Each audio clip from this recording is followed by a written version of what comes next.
नमो विठ्ठला राजया पांडुरंगा, नमो रुक्मिणी माऊली ज्ञानगंगा, नमो पुंडलिका, नमो चंद्रभागा, नमस्कार माझा रुक्मिणी पांडुरंगा, पांडुरंगा करू प्रथम नमन, दुसरे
संतांचिया त्यांच्या कृपादाने कथेचा विस्तारू बाबाजी सद्गुरु दास तुका जयांचे केलिया स्मरण होय सकळ विद्येंचे अधिकरण तेची बंधू श्री चरण श्री गुरूंचे नमस्कारून आता ओम नमो ज्ञानेश्वरा करुणा करा दयाळा तुमचा अनुग्रह लादलो पावन झालो चराचरी किंवा ज्याचे गावी केला वास त्याशी नसावे उदास शरण शरण हनुमंता तुम्हा आलो रामदूता काय भक्तीच्या त्या वाटा मजदा भव्या सुबटा शिव भोळा चक्रवर्ती त्याचे पाय माझे चित्ती वाचे वदता शिवनाम तयानवादी क्रोधकाम श्री संताचे माथा चरणावरी साष्टांग हे करी दंडवत विश्रांती पावलो संभाळा उत्तरी वाढली अंतरी प्रेम सुख प्रपंच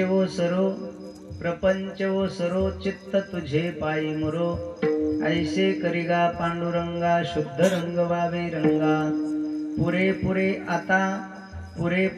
आता नको दुजियाची सत्ता ऐसे करिगा पांडुरंगा शुद्ध रंग वावे रंगा लटिके ते फेडा तुका मने जाय पिडा ऐसे करिगा पांडुरंगा शुद्ध रंग वावे रंगा प्रस्तुत प्राप्त प्रसंगी कीर्तन रूपी सेवे करता घेतलेला अभंग अखिल कोट ब्रह्मांड नायक भगवान पंढरीदीश परमात्म्याचे लाडके लढीवाळ भक्त वैराग्यस्य परममूर्ती श्री क्षेत्र देवनिवासी जगद्गुरु तुकाराम महाराज यांचा उत्कृष्ट चार चरणाचा आणि भगवंताकडे करुणा भाकणारा अभंग कीर्तन रूपी सेवे करता निवडला।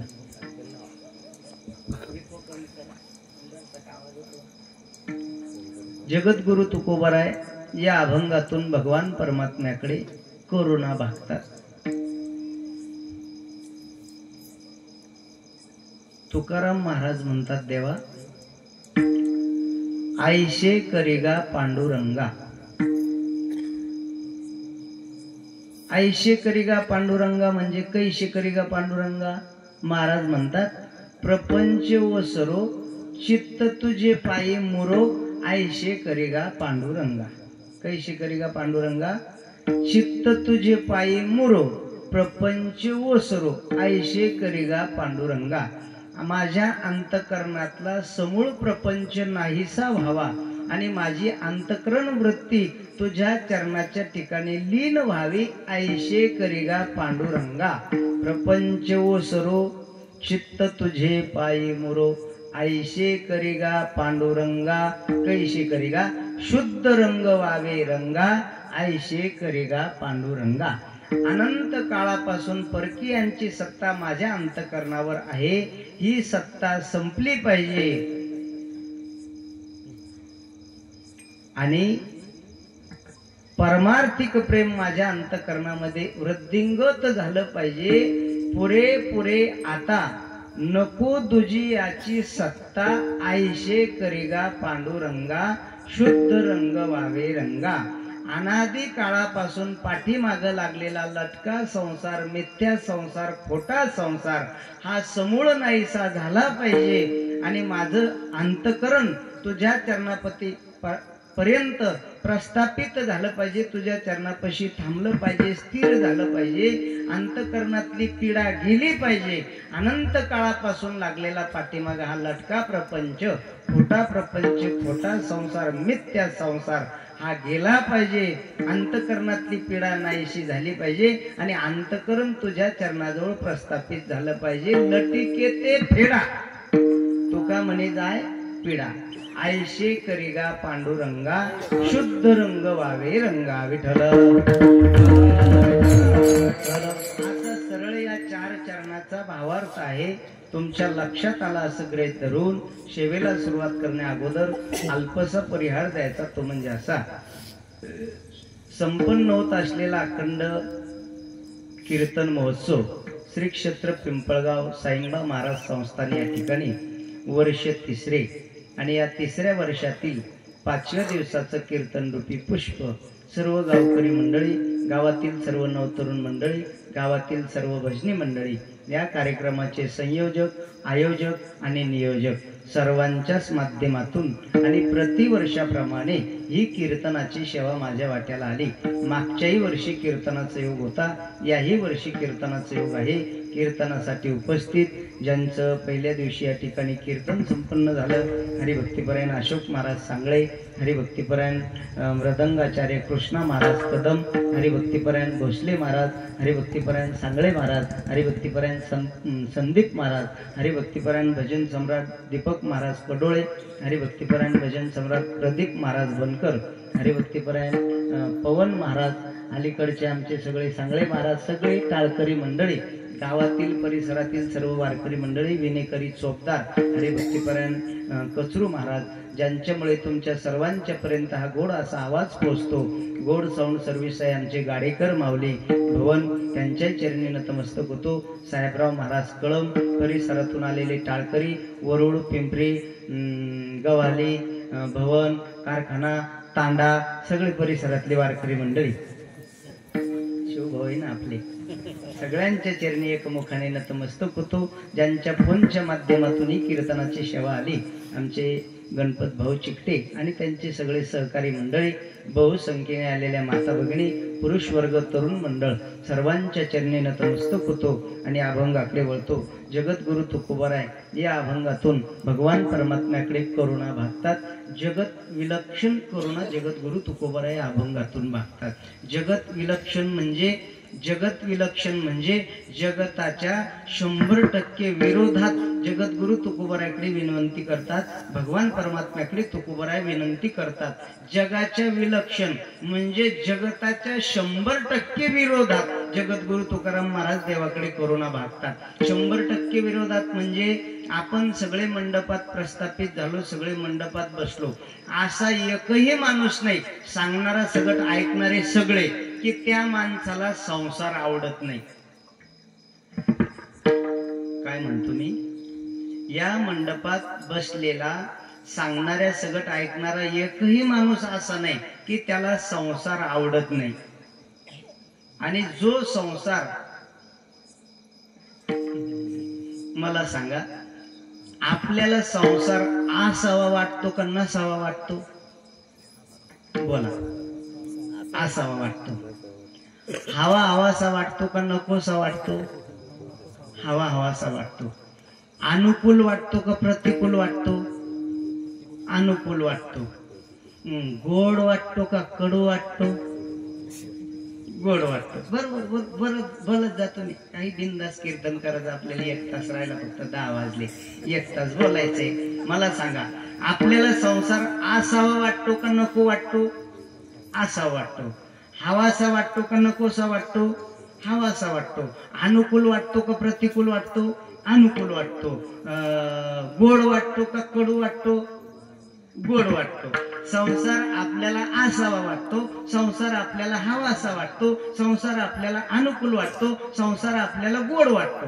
मग जो संसार आपल्याला हवा हवासा वाटतो, जो संसार आपल्याला अनुकूल वाटतो, जो संसार आपल्याला असावा वाटतो, जो संसार आपल्याला गोड वाटतो, तो संसार तुकोबराय म्हणतात प्रपंच ओसरो.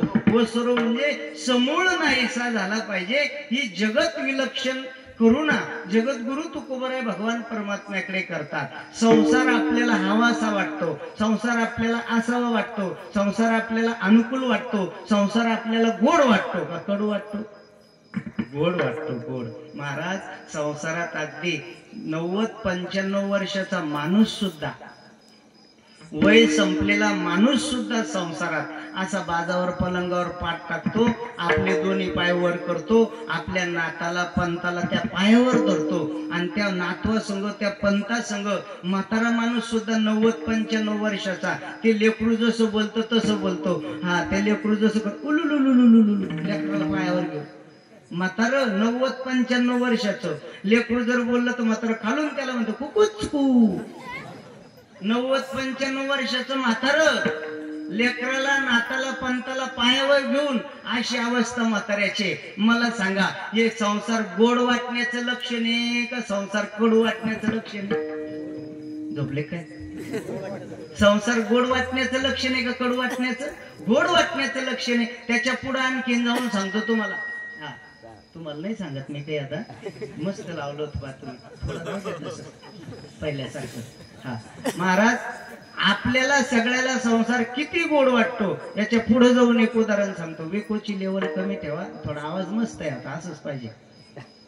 गोड वाटतो संसार याच्या पुढे जाऊन सांगतो. आता आपल्या गावात नाही समजा तशी माणसं, पण काही माणसं असे महाराज की ते माणसं घरी गेल्यावर त्यांच्या सोबत पाहुणे आहे का महाराज आहे का कोणी माणसं सोबत आहे हे सुद्धा घरातली बाई पाहत नाही. इतकी फड फड फड फड माणसाला बोलते. आपल्या गावात नाही समजा ते माणसं, पण मग घरी माणूस जर गेला तर बाई इतकी फड फड फड बोलती तरी माणूस आपल्यासारख्या सांगतो महाराज ती फक्त बडबड बोलती, नाही तर मनानं बोलतो प्रेमळ.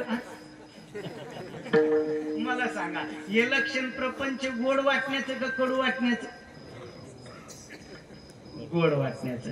मग जो प्रपंच तुम्हाला मला गोड वाटतो, जो प्रपंच तुम्हाला मला अनुकूल वाटतो, जो संसार तुम्हाला मला हवासा वाटतो, जो संसार तुम्हाला मला अनुकूल वाटतो असावा वाटतो, तो संसार तुकोबराय म्हणतात मला नको. प्रपंच ओसरो समूळ प्रपंच माझ्या अंतकरणातला नाहीसा झाला पाहिजे असं तुकोबराय बोलतात. मग जगद्गुरु तुकोबराय प्रपंच नाकारतात, प्रपंच नको म्हणतात. जे जगद्गुरु तुकाराम महाराज प्रपंच नको म्हणतात. कोणतीही वस्तू पदार्थ नाकारण्याचे शास्त्रामध्ये 3 कारण सांगितले. एकच तास बोलतो पण महत्वाचं बोलतो, इकडं तिकडं पाहू नका. 1 तास माझ्याकडे पहा फक्त. आता काही काही मावशी म्हणते हो काय पायासारखं आहे बापा, ही मोठी अडचण आहे ना. पायासारखं म्हणजे ऐका घडीभर असं आहे, कारण माणसं महाराज पाहून कीर्तनाला येतात ना, म्हणून सांगितलं तुम्हाला. पायासारखं काही नाही पण ऐकासारखं नक्कीच बरं, म्हणून 1 तासभर लक्ष द्या. महाराज कोणत्याही वस्तू पदार्थ नाकारण्याचे शास्त्रानं 3 कारण सांगितले. 3 कारणामुळे वस्तू पदार्थ नाकारल्या जाते. जगद्गुरु तुकाराम महाराज प्रपंच नाकारतात, नको म्हणतात, मला संसार नको म्हणतात. त्या कोणत्याही वस्तू पदार्थ नाकारण्याचे शास्त्राने 3 कारण सांगितले. 3 गोष्टीमुळे वस्तू नाकारल्या जाते. इकडं पहा कशामुळे. जर वस्तू प्राप्त नसली तर वस्तू नाकारल्या जाते 1. प्राप्त वस्तू असली आणि प्राप्त वस्तूचं ज्ञान नसलं तर वस्तू नाकारल्या जाते 2. आणि प्राप्त वस्तू भोक्तृत्व शक्तीचा अभाव असला, भोक्तृत्व शक्तीचं ज्ञान नसलं, ताकद नसली तरी वस्तू पदार्थ नाकारल्या जाते 3. समजलं की नाही कानू? वस्तू जर प्राप्त नसली तर वस्तू नाकारल्या जाते 1. वस्तू प्राप्त असली आणि तिला भोगण्याचं ज्ञान नसलं, ते वस्तू प्राप्त आहे पण तिचं ज्ञान नाही तरी वस्तू नाकारल्या जाते 2. आणि वस्तू प्राप्त असून प्राप्त वस्तू ज्ञान असून सुद्धा तिला भोक्तृत्व शक्तीचा अभाव असला तर वस्तू नाकारल्या जाते 3. जरा अवघड पण सोपं करून सांगतो. म्हणजे वस्तू प्राप्त आहे पण तिला भोगण्यासाठी आपल्या अंतःकरणामध्ये शक्तीचा अभाव आहे, शक्ती कमी पडते, म्हणूनही वस्तू नाकारल्या जाते 3. एखाद्या वेळेला वस्तू प्राप्त नाही म्हणून वस्तू नाकारल्या जाते 1. प्राप्त नाही म्हणजे मिळतच नाही म्हणून नाकारले जाते एक. आता काही काही माणसं 100% वैतागले, तुम्ही विचारा त्याला लग्न कधी करतो, ते म्हणतो अजिबात करत नाही. कोण करत नाही? पाहून पाहून थकला, भेटतच नाही म्हणून. ही वस्तू प्राप्त नाही म्हणून वस्तू नाकारल्या जाते एक. प्राप्त जर वस्तू नसती तर नाकारल्या जाते एक. वस्तू प्राप्त आहे पण तिचं यथार्थ ज्ञान नाही म्हणूनही वस्तू नाकारल्या जाते दोन. आणि वस्तू प्राप्त आहे तिचं ज्ञान आहे पण भोगण्याची इच्छा शक्ती नाही किंवा भोगण्यासाठी शक्ती नाही, प्रबळ नाही, शक्ती नाही, तर वस्तू नाकारल्या जाते तीन. उदाहरण सांगतो. भांडारकराच्या पहिल्या पुस्तकामध्ये एक उदाहरण आलं पहा.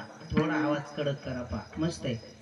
भांडारकराच्या पहिल्याच पुस्तकात एक उदाहरण आलं. वस्तू जर प्राप्त नसली तर वस्तू नाकारल्या जाते एक कारण. त्याच्यासाठी संस्कृतच्या भांडारकराच्या पुस्तकामध्ये एक उदाहरण आलं. पवन महाराज तुमच्यासाठी सांगतो. हे उदाहरण संस्कृतच्या पहिल्या पुस्तकाला भांडारकरामध्ये.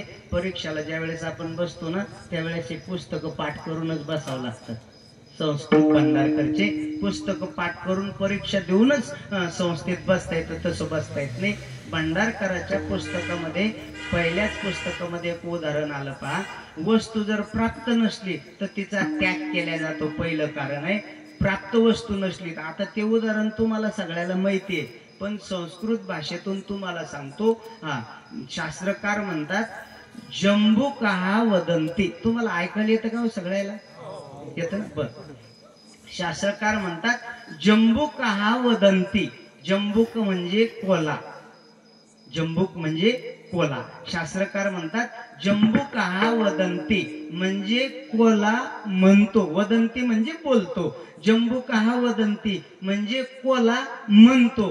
काय म्हणतो? जंबुकहा वदंती. किम वदंती म्हणजे काय म्हणतो कोला? जंबुकहा वदंती. किम वदंती? द्राक्षाने फलाने आम्लाने संती जंबुकहा वदंती. समजला असेल नाही तर काही. काय म्हणतो मी? पुन्हा सांगतो बरं. जंबुकहा वदंती म्हणजे कोला म्हणतो. काय म्हणतो कोला? द्राक्षाने फलाने आम्लाने संती जंबुकहा वदंती. आता सोपं करून सांगतो मी, आणि जवळ तुम्हाला समजत नाही तोवर सांगतो. मग 4 का वाजत नाही सकाळचे, पण समजोस तोवर सांगतो. लय कीर्तन करण्यापेक्षा थोडंच करतो पण समजला असं करतो. जंबुकहा वदंती म्हणजे कोला म्हणतो. काय म्हणतो कोला? किम वदंती द्राक्षाने फलाने आम्लाने संती जंबुकहा वदंती. कोला म्हणतो द्राक्षे आंबट आहे म्हणतो. समजलं की नाही? आता सोपं आहे. कोला म्हणतो द्राक्षे आंबट आहे म्हणतो. पण मला सांगा कोल्याला द्राक्षे मिळाल्यावर आंबट म्हणतो का न मिळताच आंबट म्हणतो? एक कोला इकडं कीर्तन चालू झालं आणि तिकडं द्राक्षाच्या बागात गेला. कोला इकडं कीर्तन चालू झालं, कोला तिकडं द्राक्षाच्या बागात गेला. सगळे माणसं नौकर चाकर सगळे गर्दनी मालक सगळे कीर्तनाला आले आणि द्राक्षाचा बाग अगदी जोमात आलेला, फुल लाईट लावलेले, द्राक्षाचा बाग तोडायचं काम चालू आहे आणि सगळे माणसं कीर्तनाला आले आणि कोणीच द्राक्षाच्या बागात नाही. आणि कोल्यानं संधी साधली, म्हणला सगळे कीर्तनाला आले, आज चोरून द्राक्षे खायचे आणि पोटभर खायचे. द्राक्षे अंगूर पोटभर अंगूर खायचे, म्हणला चोरून खायचे. आणि इकडं सगळे कीर्तनाला आले, तिकडं कोला द्राक्षाच्या बागात गेला बरोबर 9 वाजता. इकडं 9ला सगळे कीर्तनाला आले आणि तिकडं कोला बागात गेला द्राक्षाच्या. इकडं बा माझ्याकडं. पण ज्या बागात कोला गेला बाग जरा उंच होता आणि कोला माझ्यासारखा ठेंगणा होता. कोला ठेंगण्या बांधायचा होता.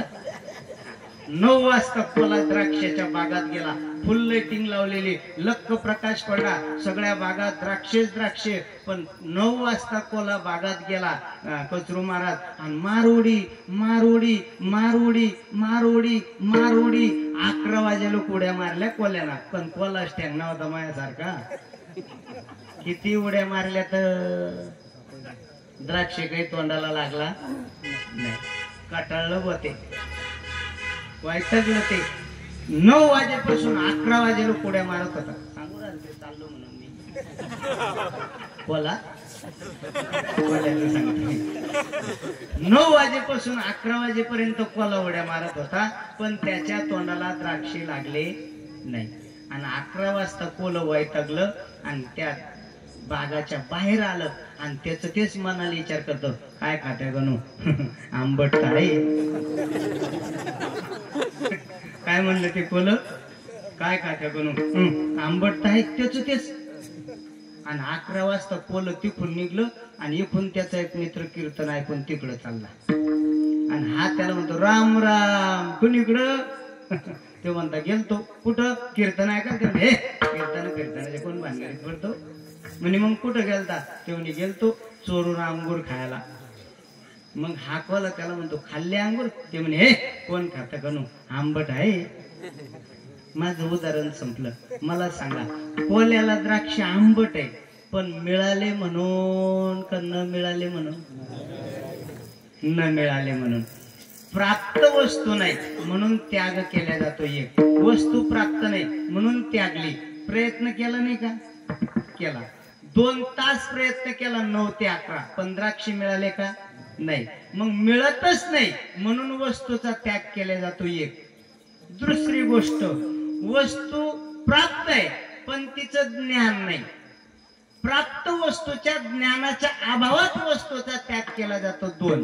वस्तू प्राप्त आहे पण तिचं भोगण्याचं ज्ञान नाही, तिचं ज्ञान नाही, तर निश्चितच वस्तू पदार्थ नाकारल्या जाते. वस्तूचं ज्ञान नाही. वस्तू मिळाली पण तिचं ज्ञान नाही. वस्तूचं ज्ञान सुद्धा झालं पाहिजे. नुसती वस्तू मिळून फायदा नाही. महाराज, एका माणसाला तहान लागली. एप्रिल मे महिन्याचे दिवस होते. 1-1:30 वाजेचा टाइम होता. तहानेनं व्याकुळ झाला. तोंड कोरडं पडलं. असं वाटलं त्याला कुठंतरी घोट 2 घोट आपल्याला पाणी मिळालं पाहिजे. तहानेने व्याकुळ झाला. तहान अंतकरणात मात नाही. घोट कोरडे पडले, व्याकुळ झाला. आणि रस्त्यानं वाटचाल करत असताना ज्ञानोबाराय म्हणतात, हो, त्याला काय दिसलं? त्याला काय मिळालं? त्याला अमृत मिळालं. पाणी नाही मिळालं त्याला. तहानेनं व्याकुळ झाला. वाट सरू वाटाना चालतो. त्याला पाणी नाही मिळालं अशोक बाबा, पण त्याला अमृत मिळालं. फार नाही अमृत मिळालं त्याला, पण 1 घोटभर अमृत त्याला मिळालं. त्यानं विचार केला, आपल्याला तहान लागलेली आहे, पाणी तर मिळालं नाही, पण त्याला काय दिसलं? अमृत त्याला मिळालं. फार अमृत त्याला मिळालं नाही, पण 1 घोटभर अमृत त्याला मिळालं. अमृतानं काय होतं माहिती कळण बाबा तुम्हाला? माणूस अमर होतो. अमर म्हणजे मरण येत नाही. मग त्याला फार अमृत मिळालं नाही, पण त्याला 1 घोटभर अमृत मिळालं. महाराज, त्याला अमृत मिळालं. त्यानं घोटभर अमृत पिलं, पण गिळलं नाही. गिळलं नाही. का गिळलं नाही? तो म्हणला, इतकुसक अमृत पिऊन ताण खवळवण्यापेक्षा याला असंच तोंडात ठेवून समाधान मानू. आणि वाटचाल करायला लागला. अमृताने माणूस अमर होतो. पाणी मिळालं नाही, अमृत मिळालं. घोटभर अमृत त्यानं पिलं, पण गिळलं नाही. तोंडात अमृत ठेवून वाटचाल करायला लागला. आणि चालता चालता, ज्ञानेश्वर महाराज ज्ञानेश्वरीमध्ये म्हणतात, चालता चालता त्याला मृगजळ दिसलं. मृगजळ समजतं तुम्हाला? हा. ज्ञानोबराय म्हणतात, बहु मृगजळ देखुनी डोळा. काय म्हणले ज्ञानोबराय? बहु मृगजळ देखुनी डोळा आणि थुंकीचे अमृताचा गिळता गळाला. म्हणजे त्याच्या तोंडामध्ये अमृताचा घोट आहे. अमृताने अमरही होतो आणि तहानही भागती. पण त्यानं विचार केला, 1 घोट अमृत पिऊन तहान खवळवण्यापेक्षा, हे अमृत पिण्यापेक्षा समोर मृगजळाची नदी दिसती, हे अमृत थुंकून टाकू आणि पोटभर अमृताचं म्हणजे मृगजळाच्या नदीत जाऊन पोटभर पाणी पिऊ. त्यानं काय केलं? बहु मृगजळ ते कोणी डोळा. फार मृगजळ त्याला समोर दिसलं, म्हणून थुंकी जे अमृताचा गिळता गळाला. ज्ञानोबराय म्हणतात, अमृताचा घोट घेतलेला त्याने खाली वकून टाकला, थुंकून टाकला आणि पुढे गेला आणि अमृताच्या नदीत पोटभर पाणी पिला. मृगजळाच्या नदीत. बरोबर आहे नेत? पोटभर पाणी पिलं नाही मृगजळाच्या नदीत? नाही, नाही पिला. पिला का? नाही पिला. मृगजळ कसं आहे माहिती तुम्हाला? महाराज म्हणतात, मृगजळवत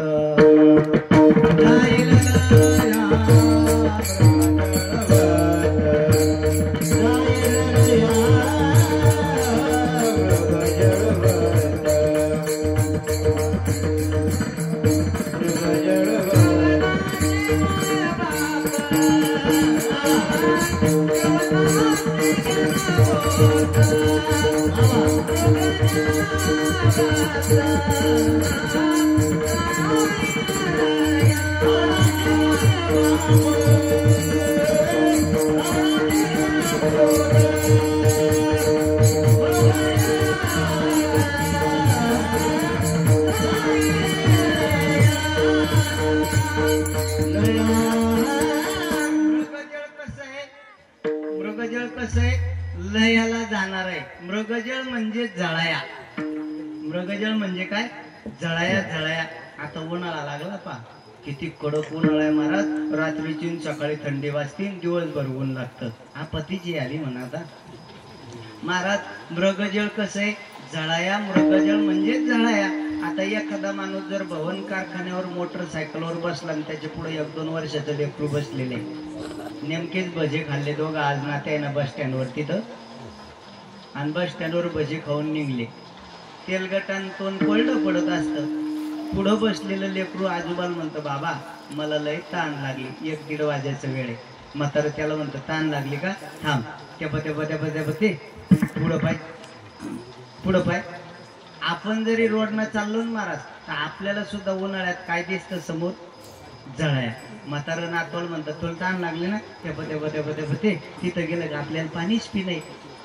ते मोटरसायकल 2 मिनिटात तर तिथं पोहोचते. ते म्हणतो, बाबा मला ताण लागली. म्हातारं ते काय पुढे, किती जवळ मृगजळाचे गेलं म्हणजे मृगजळ जागेवर राहतं. मृगजळ पुन्हा तिथून तितकं पुढं दिसतं. मृगजळवत म्हणजे सारखं, मृगजळासारखं प्रमाणे बाजूला जातं, जवळ राहत नाही, दिसतं. अहो मृगजळ कसं दिसतं, डांबरी रोडवर जर पाहिलं तर असं वाटतं तळ साचलेलं आहे पुढं. इतकं मृगजळ पाण्यासारखं दिसतं, पाण्याप्रमाणे दिसतं. पण मृगजळ हाताला लागत नाही. महाराज ज्ञानोबराय म्हणतात, बहु मृगजळ देखोनी डोळा. डोळ्यानं पाहिलं त्यांना मृगजळ. आणि थुंकी जे अमृताचा गिळीता गळाला. मला सांगा, अमृतानं माणूस अमर होतं, मग त्याला अमृत प्राप्त झालं नाही का, बोला, झालं नाही का, झालं. त्याला मिळालं अमृत, पण त्याला कळालं का हो अमृत, तुम्हाला कळालं का हो, मी सांगतोय त्याला अमृत मिळालं, पण त्याला अमृत कळालं नाही. हा, किंवा तोडीला परसू बांधिला गळा. ज्ञानोबराय म्हणतात, शुक्तिका लाभे. या चोळीचं उत्तरार्ध ज्ञानोबराय सांगतात, तोडीला परसू बांधिला गळा शुक्तिका लाभे. ज्ञानेश्वर महाराज म्हणतात, बहुमृगजळ देखुनी डोळा, थुंकी जे अमृताचा गिळीता गळा, तोडीला परसू बांधिला गळा शुक्तिका लाभे. ज्ञानोबरायची ही ओवी त्याच्या पुढची. ज्ञानेश्वर महाराज म्हणतात, एका मेंढपाळाला म्हणजे आता इथं जास्त मी काही म्हणत नाही, आपण ज्ञानेश्वर महाराज म्हणतात, एका मेंढपाळाला परीस सापडला. काय सापडला, परीस. त्यानं तो परीस उचलला आणि दोरीत बांधून बकरीच्या गळ्यात बांधून दिला.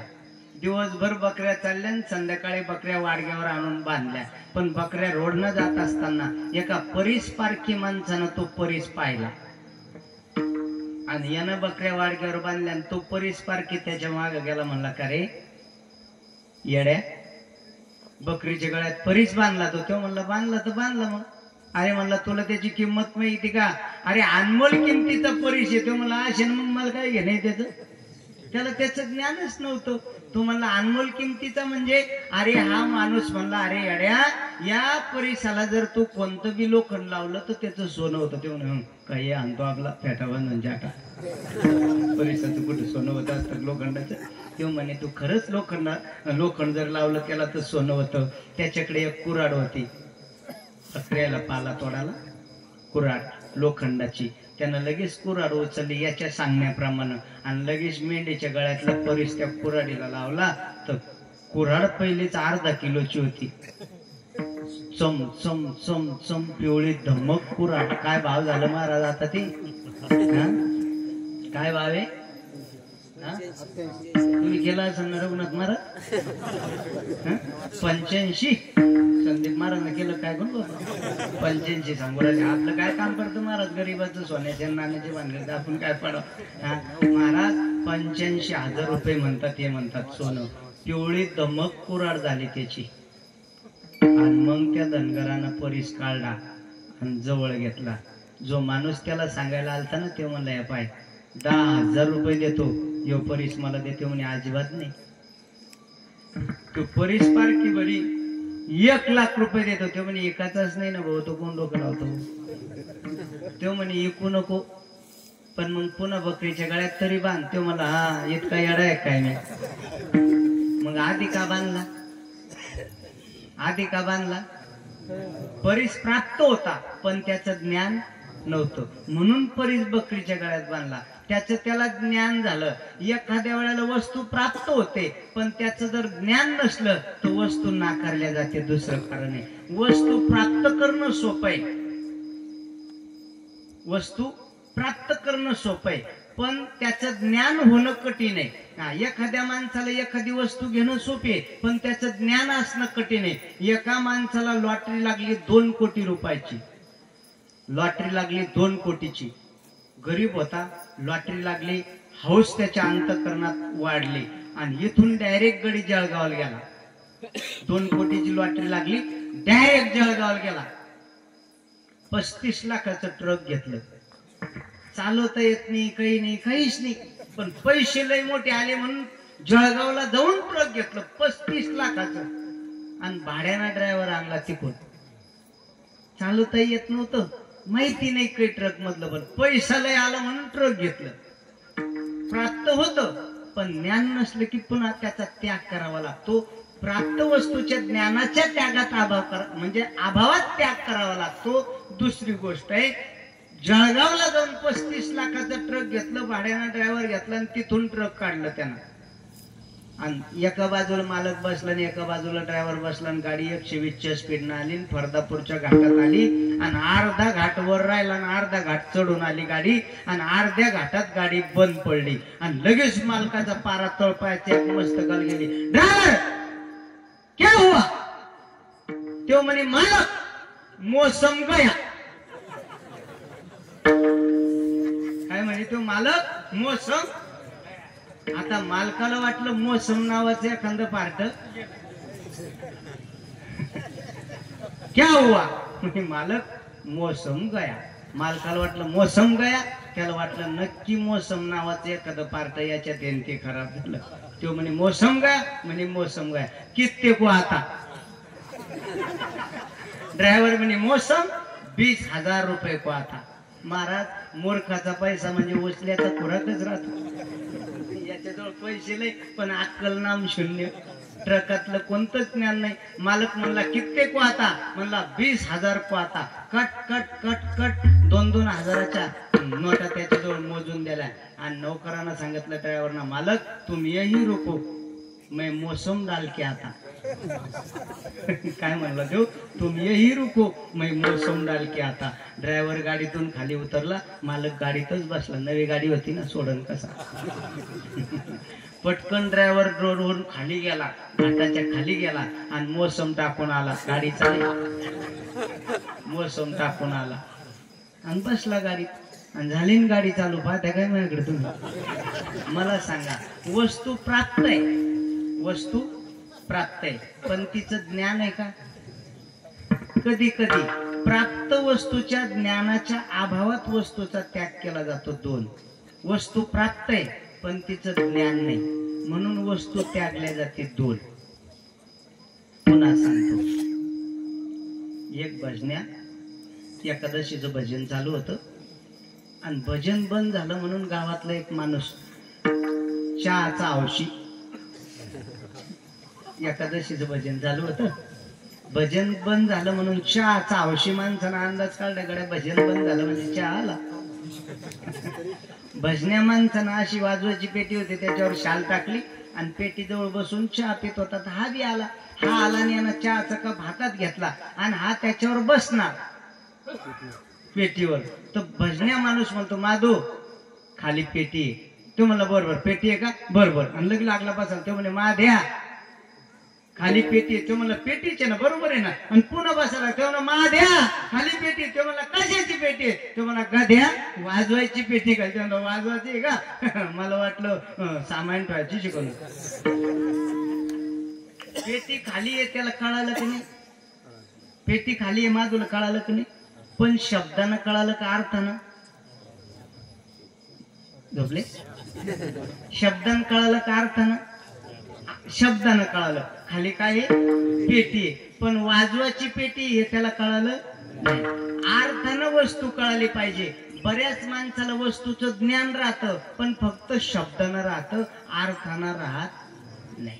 थुंकी जे अमृताचा गिळीता गळाला, त्या धनगराला कळालं की मेंढीच्या गळ्यात परिशे, पण शब्दानं कळालं का अर्थानं कळालं? शब्दानं कळालं. म्हणून त्यानं कुठं बांधला? मेंढीच्या गळ्यात. आणि जवळ त्याला खरोखर कळालं की या परिसाला लोखंड लावलं की सोनं होतं, अर्थासहित कळालं. मग त्यानं काय केलं? परीस सोडून बाजूला केला. का?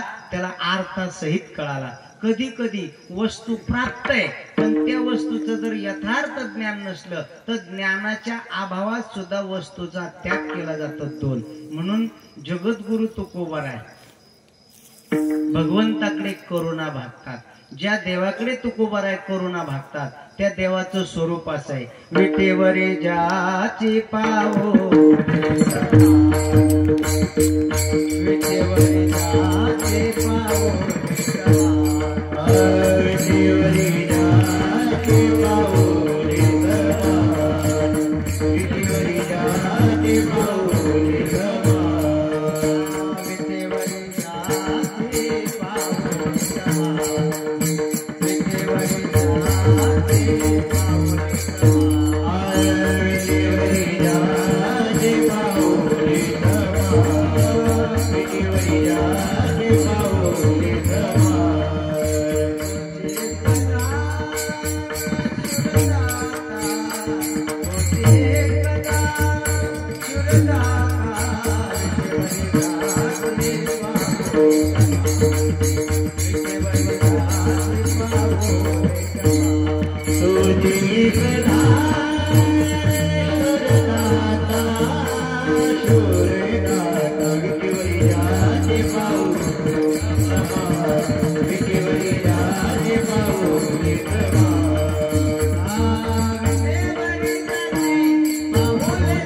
ज्याची पावो,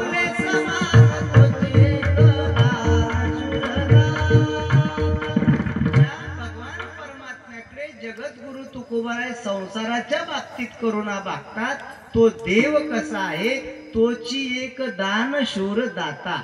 म्हणजे ज्याच्याकडे करुणा भागायची तो सुद्धा उदार असला पाहिजे, दाता असला पाहिजे. जगद्गुरु तुकोबाराय ज्या देवाकडे करुणा भागतात तो देव कसा आहे? तोची एक दान शूर दाता. दानशूर. आता एवढा मोठा मंडप घातला येऊ आपण, एवढा मोठा, जवळजवळ 90 फूट लंबा असं नाही हे गणी.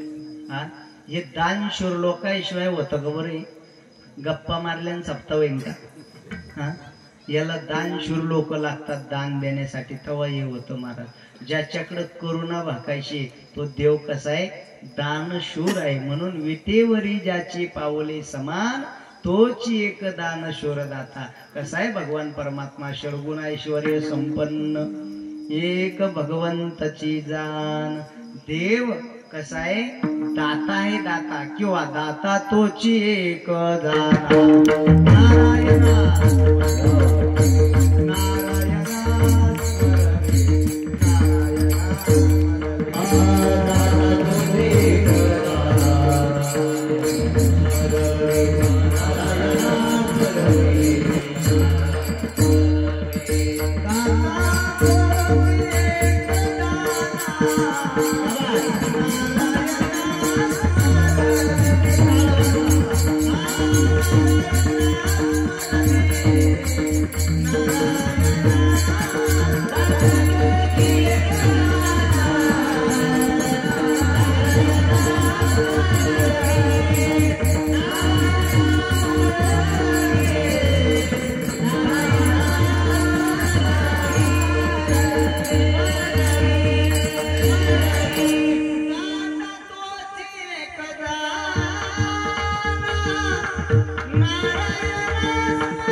यशस्वी औदार्य ज्ञान वैराग्य ऐश्वर्य हे साई गुणवर्य वसती जेत म्हणून तो भगवंतू. देव उगच देव नाही महाराज. महाराज म्हणतात मी ज्याच्याकडे करुणा भागतो तो देव दाता आहे किंवा तो देव आईचा तो समर्थ ब्रह्मांडाचा धनी. आईचा तो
समर्थ आणि समर्थ दाता कवनाते नास्ती न म्हणे.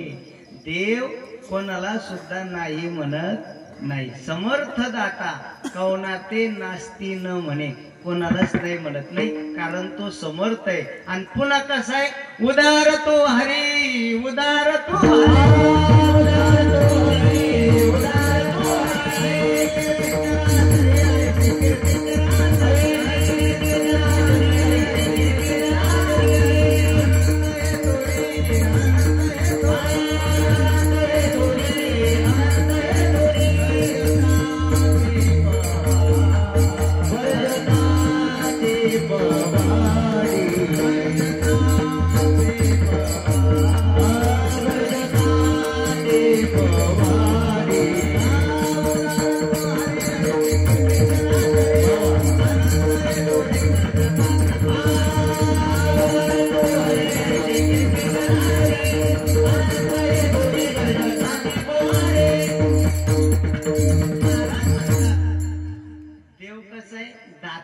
देव कसं आहे, समर्थ आहे. देव कसं आहे, उदार आहे. कोणालाच नाही म्हणत नाही देव.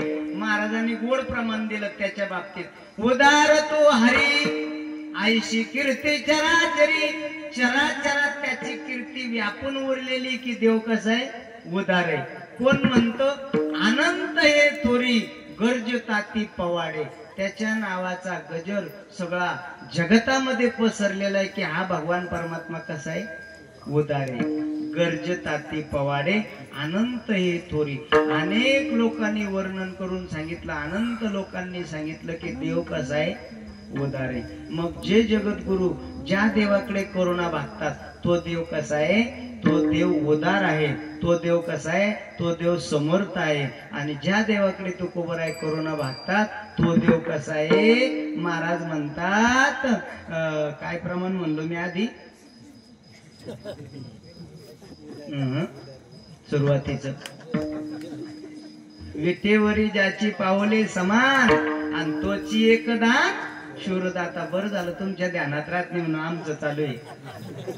आणि महाराज मी रात्रीच सांगितलं, माणसं कीर्तन फक्त टाइमपास म्हणून ऐकतात.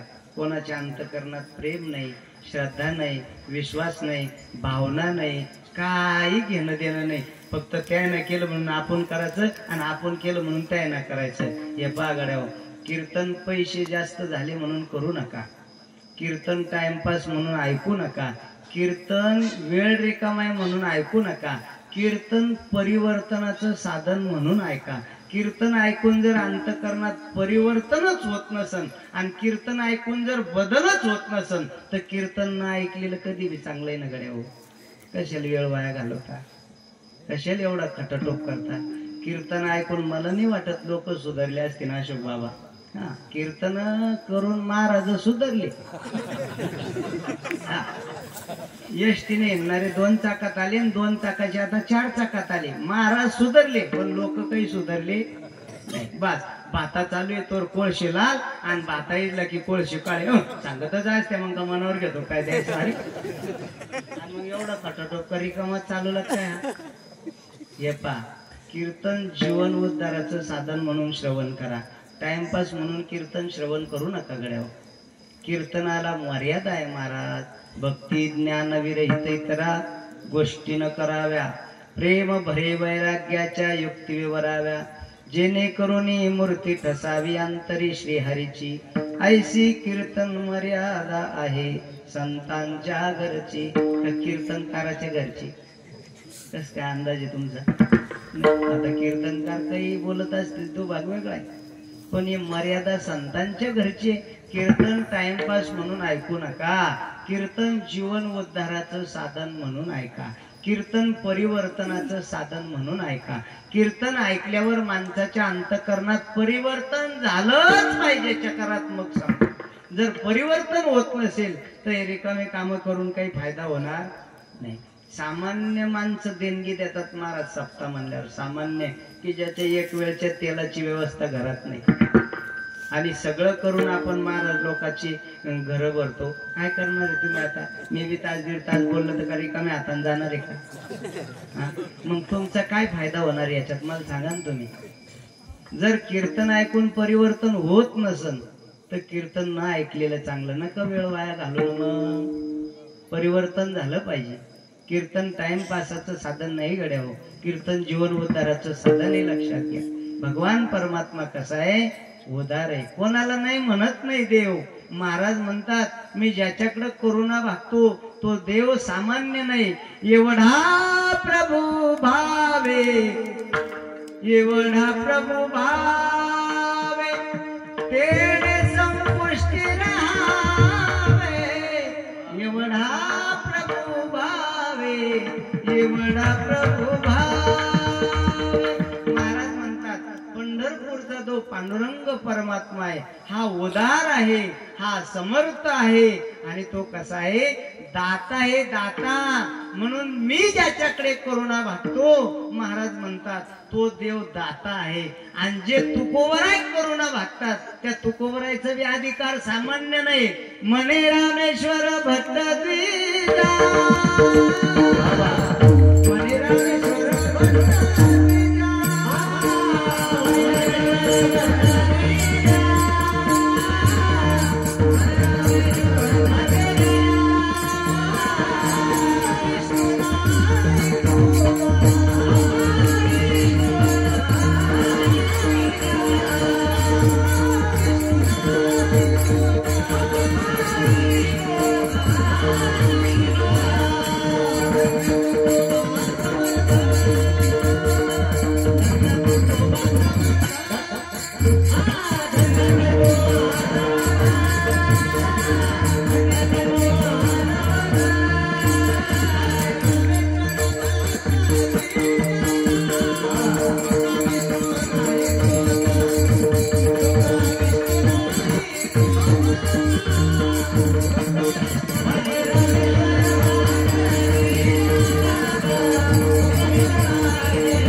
महाराज करुणा भागतात तो देवही सामान्य नाही. आणि जे करुणा भागतात त्या तुकोबरायचा अधिकार सुद्धा सामान्य नाही. मने रामेश्वर भट्ट द्विजा. तुका विष्णू नाही तुझा किंवा हो जगत गुरु तुका अवतार रामया.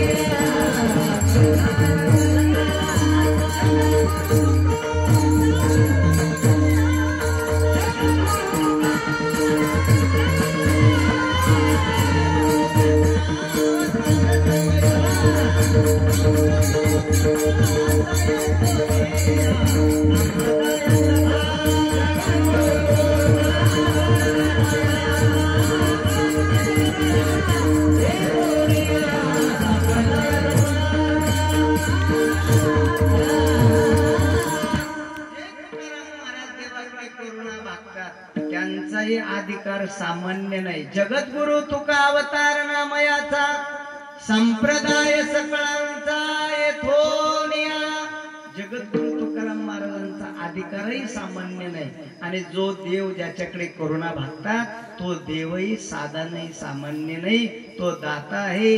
म्हणून तुकाराम महाराज त्याच्याकडे करुणा भागतात की अंतःकरणातला प्रपंच समूळ नाहीसा झाला पाहिजे. मी सांगत होतो वस्तूच्या प्राप्तीच्या अभावात त्याग केला जातो एक, प्राप्त वस्तूच्या ज्ञानाच्या अभावात वस्तूचा त्याग केला जातो दोन, आणि प्राप्त वस्तू भोगण्याची शक्ती जर अंतःकरणामध्ये नसली तर भोक्तृत्व शक्तीच्या अभावात त्याग केला जातो तीन. तिसरं उदाहरण तुमच्या डोळ्यासमोर ठेवतो, ते ठेवायचं राहून गेलं पहा. महाराज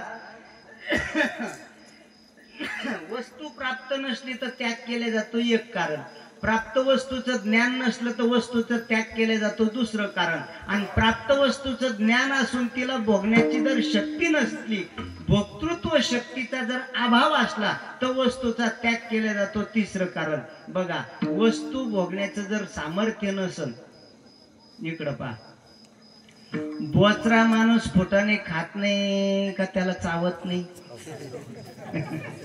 बोला बोला, बोचरा माणूस फुटाने खात नाही का त्याला चावत नाही? चावत नाही. हा, नाही तर ते शेरभर फुटाने खायला बसला ना, पण खातो कोणाच्या जीवावर? दात नाही ना.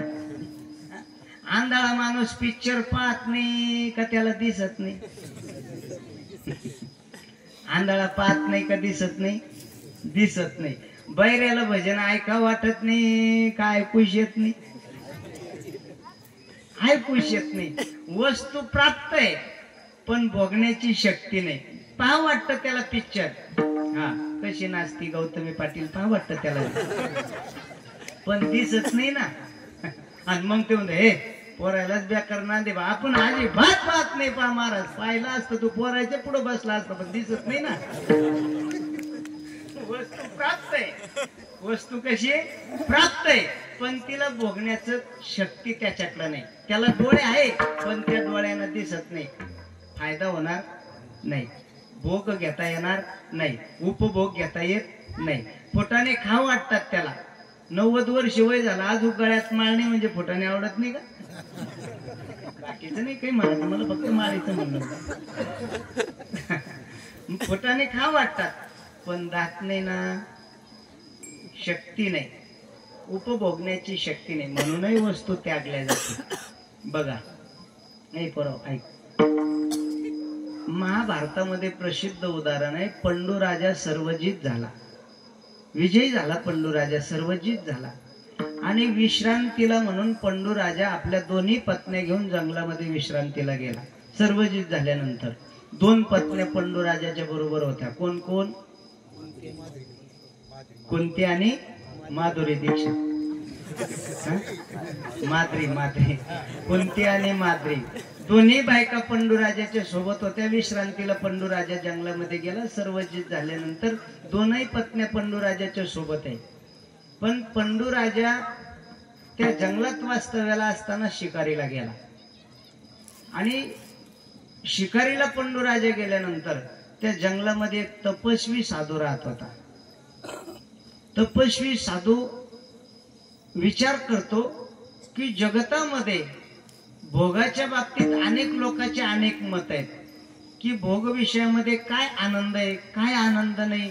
आपल्याला जर कोणा विचारलं, साधू असा विचार करतो, तर आपल्याला त्या वैश्विक सुखाचं ज्ञान जगतासमोर प्रगट करता आलं पाहिजे, जगाला देता आलं पाहिजे. म्हणून साधू विचार करतो की आपल्याला सुद्धा वैश्विक सुखाचा आनंद घेतला पाहिजे, म्हणजे जगतासमोर प्रगट करता येईल. अनेक लोकांच्या अनेक शंका त्या वैश्विक सुखाच्या बाबतीत आहे. म्हणून त्या साधूने काय केलं, आपल्याला जर कोणी वैश्विक सुखाचा आनंद विचारला तर आपल्याला जगतासमोर मांडता आला पाहिजे. म्हणून साधूने विचार केला, आपण सुद्धा विषय सुख भोगलं पाहिजे. साधू असा विचार करतो, पण अंगावर साधूचा वेश आहे आणि या वेशामध्ये विषय सुख भोगणं योग्य नाही. आपण साधू आहे म्हणून तपश्चर्याच्या जोरावर साधूने वेशांतर केलं, हे रूप टाकून दिलं आणि हरणाचं रूप धारण केलं. आणि जंगलात एका हरणी बरोबर तो हरण, तो साधुरूपी हरण हरणी बरोबर रथ झाला कामक्रीडा करत असताना पंडूराजा शिकारीला आला आणि त्या हरणीला आणि हरणाला त्या पंडूराजाने पाहिलं आणि ते मृगय करत असताना समरस झालेले असताना वैश्विक सुखाचा आनंद घेत असताना पंडूराजाने बाण प्रत्यंच्याला लावला आणि बाण खेचला आणि हरणाच्या दिशेनं बाण सोडला. त्या बाणाने पंडूराजाच्या अंतकरणाचा ठाव घेतला आणि ते हरण जमिनीवर कोसळलं धाडकन. आणि हरणाने बाणाच्या दिशेनं पाहिलं, जे हरण साधूच्या वेशातलं होतं. बाणाच्या दिशेनं हरणानं पाहिलं आणि ज्या दिशेनं बाण आला पंडूराजाला हरणाने पाहिलं आणि हरणाच्या वेशातल्या साधूने पंडूराजाला शाप दिला, जो कोणी मी हरण या स्त्री बरोबर काम क्रीडा करत असताना रत होत असताना वैषयिक सुखाचा आनंद उपभोगत असताना ज्याने मला त्या हरणापासून विभक्त केलं, माझा प्राण घेतला, नक्कीच वैषयिक सुख भोगाला जात असताना तो सुद्धा विषय प्राप्त असताना सुद्धा जर वैश्विक सुखाचा आनंद उपभोगाला जाईल तर निश्चितच माझ्यासारखा त्याचा श्री जवळ गेल्याबरोबर मृत्यू होईल. पंडूराजा काही सामान्य माणूस नव्हता महाराज. पंडूराजाचे कटकन डोळे उघडले आणि पंडूराजा राजवाड्यात परत झाला. आता मला सांगा, पंडूराजाला वैश्विक सुख प्राप्त नाही का? पंडूराजाला एक सोडता दोन पत्न्या पंडूराजाला आहे. बरं, त्याला वैश्विक सुखाचा आनंद त्यानं याच्या अगोदर उपभोगला नाही का?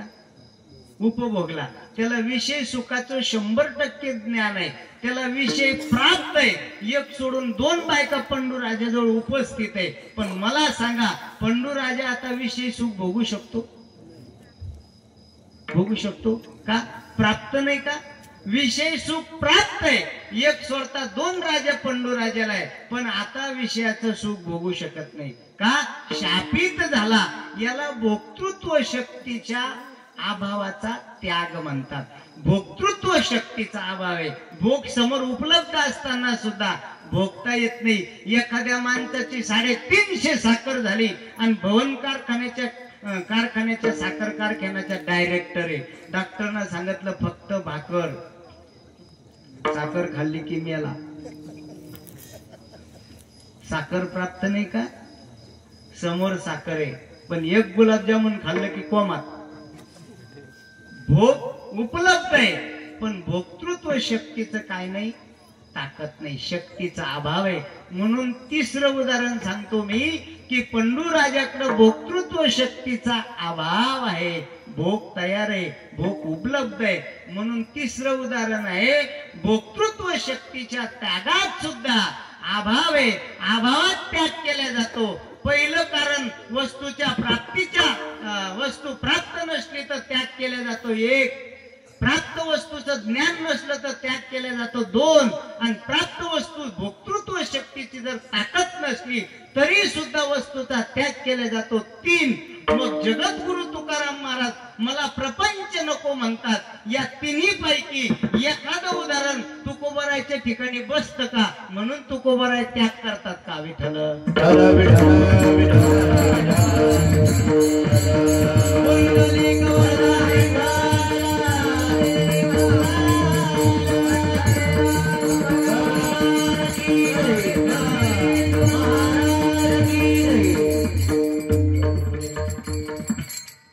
बोर तरी झाले तुम्ही? हा, बोर झाले असेल तर घडीभर अंग टाका, नाही तर मग राहील कीर्तनानंतर भाऊ आपण. महाराज, वस्तू प्राप्त नसली तर वस्तूचा त्याग केला जातो 1. वस्तू भोगण्याचं ज्ञान नसलं वस्तूचा त्याग केला जातो 2. आणि भोक्तृत्व शक्तीची ताकद नसली तर वस्तूचा त्याग केला जातो 3.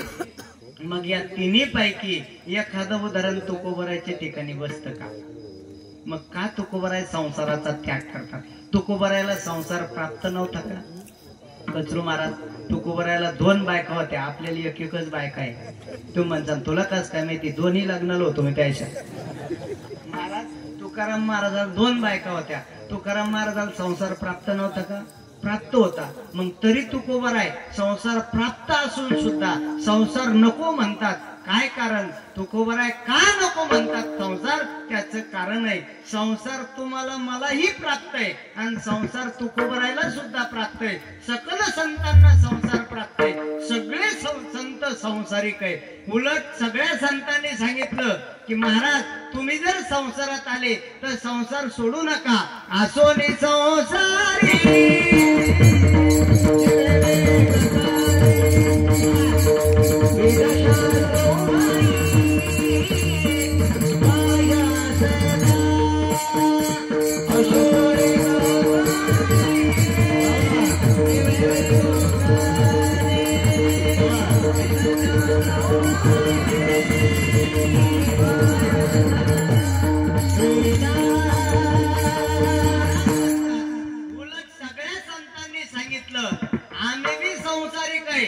तुम्ही सुद्धा संसारिक आहे. कोणी सुद्धा संसार सोडू नका. आसोनी संसारी जी वेगवेगळी करी वेद शास्त्र उभारी बाह्य सदा किंवा संसारी असावे आसोनी नसावे भजन करावे वेळोवेळा. महाराज म्हणतात संसारातच राहा. मग जे तुकोबर आहे तुम्हाला मला म्हणतात संसारात राहा. जे ज्ञानोबर आहे तुम्हाला मला म्हणतात संसारी असावे ना आसोनी नसावे किंवा आसोनी संसारी जी वेगवेगळी करी ते तुकोबर आहे. स्वतः छातीला हात लावून सांगतात मला प्रपंच नको. माझा प्रपंच ओसरो. पहिल्या चरणात प्रपंच ओसरो प्रपंच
जे जगद्गुरु तुकोबार आहे तुम्हाला मला म्हणतात संसारात राहून परमार्थ करा.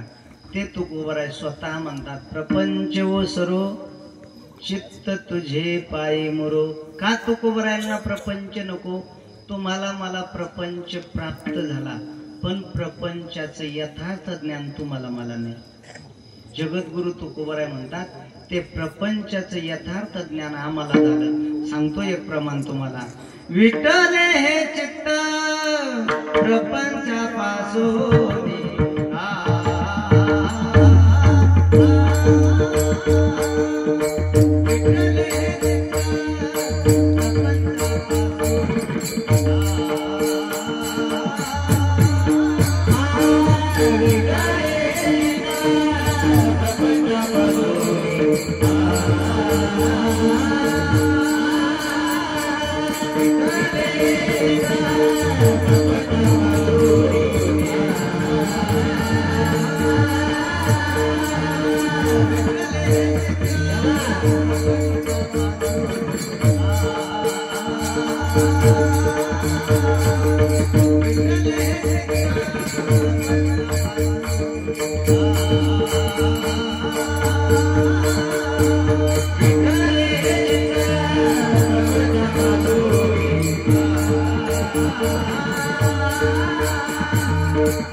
महाराज म्हणतात, माझं चित्त त्या प्रपंचाला विटलं.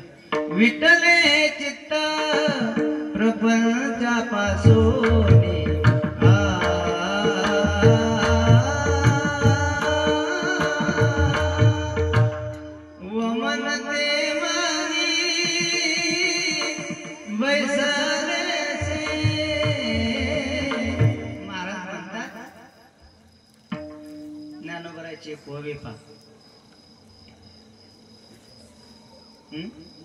काय म्हणत ओवी सांगा ना, सांगा काय पवन महाराज ओवी.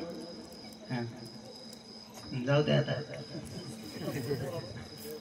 मग फोटो पाहते का मलाच पाहून घ्या ना, मी आहे तो फोटोला तर कोणी हार घालता मग नंतर आहे. महाराज ज्ञानोबराय म्हणतात, इकडं पहा, ज्ञानोबराय म्हणतात, कालची एकादशी एखाद्या माणसाला किंवा आता उद्या शिवरात्र येणार आहे, शिवरात्रीचा उपवास आहे, फलहार घेतलेला नाही, निरंकार उपवास केला, महादेवाचा भक्त होता म्हणून, आणि शिवरात्र सोडायची, एकादशीचा उपवास होता, शिवरात्रीचाही उपवास होता, 2-3 दिवसाचा ताळा लागलेला नाही, शिवरात्र सोडायची, पुरणपोळीचा गावरान तुपाचा स्वयंपाक केला आणि 2 दिवसाचा भुकेलेला माणूस आहे. ज्ञानेश्वर महाराजाची ओवी, 2 दिवसाचा भुकेलेला माणूस आहे आणि जेवायला बसला आणि तुपाबरोबर 2 थेंब 2 धारा रोगरचं औषधही त्याच्यात टाकलं आणि त्याच्या समोर ताट ठेवलं. कोणासमोर? 2 दिवसाच्या उपवासी माणसासमोर. पुरणपोळी त्याला अंतकरणापेक्षा जास्त आवडते, पुरणपोळी असली की त्याला सूद राहत नाही, हे असं वस्तूवर खातो, हे एकदा दाबतो आणि हे एकदा दाबतो. हे जवळ असं होत नाही तवर खातो पुरणपोळी असली की. आणि 2 दिवसाचं उपवास गावरान तुपात पुरणपोळी बनवली आणि त्याच्या पुढं पुरणपोळीचं ताट ठेवलं. हो, 2 धारा रोगरच्या बाटलीतल्या सुद्धा वतल्या आणि पावशेरभर तूप टाकलं. आवडतं त्याला तूप. मला सांगा. आणि हळूक संत्याच्या कानात जाऊन सांगितलं, पोटभर जेव्हा बरं, हायगय करू नका, तुम्ही येणारे म्हणून पुरणपोळ्या केल्या. शिलोडून तूप आणलं पा, सरस्वतीचं ओरिजिनल पॅकिंग डबी आणली. मस्त जेव्हा पोटभर, फक्त तुपासंग 2 धारा रोगर टाकेले. पोटभर खा. खाईल का? खाईल नाही? खाणार ना. का खाणार नाही? त्याला माहितीये रोगर खाल्लं की तद्धाम परमम, म्हणजे त्याला यथार्थ ज्ञान झालं. पुरणपोळी त्याला आवडते, त्याला भूक लागलेली, 2 दिवसाचा उपवास आहे, पण पुरणपोळी तुपाबरोबर रोगर टाकलेलं आहे. काय कळालं त्याला? त्याचं काय झालं? यथार्थ ज्ञान झालं. पुरणपोळी आवडती, संसार तुम्हाला मला फार आवडतो. हो, पण तुकोबराय म्हणतात, जो संसार तुम्हाला मला आवडतो तो संसारापासून माझं चित्त विटलं. विटले हे चित्त प्रपंचापासून. कशाप्रमाणे? वमनते मनी बैसलेसे. किंवा एखाद्या माणसाला द्वादश होती, शिवरात्र सोडायची होती म्हणून 5-6 पुरणाच्या पोळ्या खाल्ल्या. 5-6 संध्याकाळच्या टायमाला जेवला आणि रात्रभर जागला, झोपच लागली नाही. आणि मग ते अन्न गुबार धरला त्यानं. आणि मग त्याला सकाळी सकाळी करपट ढेकरे यायला लागली. माय म्हणली, येड्या सुट्यावानी खातो निसता, तोंडात बोट घाल आणि वकाऱ्या करून टाक. आणि त्यानं ते भलत्या सोयी खाल्लेलं रात्रीचं सकाळी वकलं. बडबड उलट्या झाल्या त्याला. त्याच्या उलट्या झाल्या. आणि आता पुन्हा त्याला जर म्हणलं, जाय रात्री जे खाल्लं त्याचं एकदा दर्शन करून ये, जे वकलं त्याचं. जमन का? जमन? वमन. वमन म्हणजे उलटी. ज्ञानोबराय म्हणतात, तुकोबराय म्हणतात, मला तो संसार जसं खाल्लेल्या अन्नाची उलटी केली, वमिलिया अन्न. ज्ञानोबराय म्हणतात, कवाची ओवी आठवत होतो पा मी, तुमच्या सगळ्याच्या कृपेनंच आठवत नव्हती पा ती. एवढा वेळ काय कृपा आहे बाबा तुमची, कमाली बा. इतका विसर पडतो बा तुमच्यात आल्यामुळा. महाराज म्हणतात, वमिलिया अन्न लाळ न गोटे रसना. ज्ञानोबराय म्हणतात, आता रसना म्हणजे त्या अन्नाकडे पाहून माणसाला आयुष्यात पुन्हा पुरणपोळी खाण्याची इच्छा होणार नाही. 800 रुपये किलो तूप आहे, पण तुपाचं झाकण उघडून तूप गरम केलं तर माणसाला इकडून कान भरते, नाही तर मग जेवणच होणार नाही आपलं. तुपासारखा जेवणामध्ये कोणताच पदार्थ चांगला नाही. इतकं शुद्ध तूप जर खाल्लं माणसाने तर माणसाची बुद्धी तरबेज होती. पण बरेच माणसं असे, त्यांना तूप आवडत नाही. बरोबर आहे का नाही? त्याला कधी त्याच्या ताटात तूप टाकलं तर ते ताटाची सांडोनिरी घेत ज्ञानोबराय म्हणतात. ते ताट लोटतं आणि बाजूला ताटावून उठून उभं राहतं. का? त्याला त्या तुपाची घृणा आलेली, घिन बसलेले. ते तूप पाहिलं की त्याचं जेवण संपलं. बरेच माणसं असे की त्यांना नुसतं आता जाऊ द्या ते. ज्ञानोबराय म्हणतात, वमिलिया अन्ना लाळ न गोटे रसना. तसं तुकोबराय म्हणतात, वमन ते मनी बैसलेसे. विटले हे चित्त प्रपंचापासून. म्हणून तुकोबराय म्हणतात, प्रपंच ओसरो चित्त तुझे पायी मुरो. ऐसे करिगा पांडुरंगा शुद्ध रंग वावे रंगा. पांडू म्हणजे शुद्ध आणि रंग म्हणजे आनंद. शुद्ध रंगामध्ये आम्हाला रंगवा. आमचं अंतकरण पांडुरंगमय झालं पाहिजे. बस आतापर्यंत परकीयांची सत्ता आमच्या अंतकरणात होती. पुरेपुरे आता नको तुझ्याची सत्ता. ऐशे करिगा पांडुरंगा शुद्ध रंग वावे रंगा. लतिकेते फेरा लतिकेते फेरा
काळापासून पाठीमागे लागलेला हा संसार लटका संसार आहे, खोटा संसार आहे, मिथ्या संसार आहे. म्हणून महाराज म्हणतात लटिका व्यवहार सर्व हा संसार वाया येर झार हरिवीन. हा संसार लटका आहे, खोटा आहे, मिथ्या आहे. हा समूळ नाहीसा झाला पाहिजे आणि माझी अंतःकरण वृत्ती तुझ्या चरणाजवळ स्थित झाली पाहिजे. म्हणून दोन प्रमाण सांगतो तुम्हाला. जगद्गुरु तुकाराम महाराज म्हणतात चित्त तुझे पायी मोरो. बस दोन प्रमाण सांगतो. माझे चित्त तुझे पायी राहे ऐसे ए धरोनी आबाई भवातारी दाता चतुरा तो शिरोमणी. महाराज म्हणतात माझे चित्त तुझे पायी राहे ऐसे करी काही किंवा चित्त तुझे पायी मुरो प्रपंच ओसरो आयशे करिगा पांडुरंगा. बस यथामती यथावकाश अभंगाचा भावार्थ संपलेला आहे. योग्य असेल साधू संतांचा संदेश, अयोग्य असेल माझ्या बुद्धीचे दोष समजून मला परत करा. पुनश्च एकदा सर्व गावकरी मंडळाच्या माध्यमातून ही कीर्तनाची सेवा. मागच्या वर्षी कीर्तनाचा योग आला, याही वर्षी कीर्तनाचा योग आहे. सर्व गावकरी मंडळीच्या चरणी पुनश्च एकदा नतमस्तक होतो. बहुसंख्येने आलेल्या माता भगिनी, परिसरातून आलेले सर्व वारकरी मंडळी, मला सहकार्य करणारे सर्व महाराष्ट्रातील नामांकित गायनाचार्य मृदंगाचार्य सर्व महाराज मंडळी, सर्वांच्या चरणी नतमस्तक होतो. गावातले सर्व महाराज मंडळी, टाळकरी मंडळी, या कार्यक्रमाचे संयोजक, आयोजक, नियोजक सर्व कमिटीच्या चरणावर नतमस्तक होतो. साऊंड सिस्टम वाल्यांचे गाडेकर दादा, गोड सिस्टम लावलं त्यांचे चरणी नतमस्तक होतो आणि या ठिकाणी थांबतो. ज्ञानेश्वर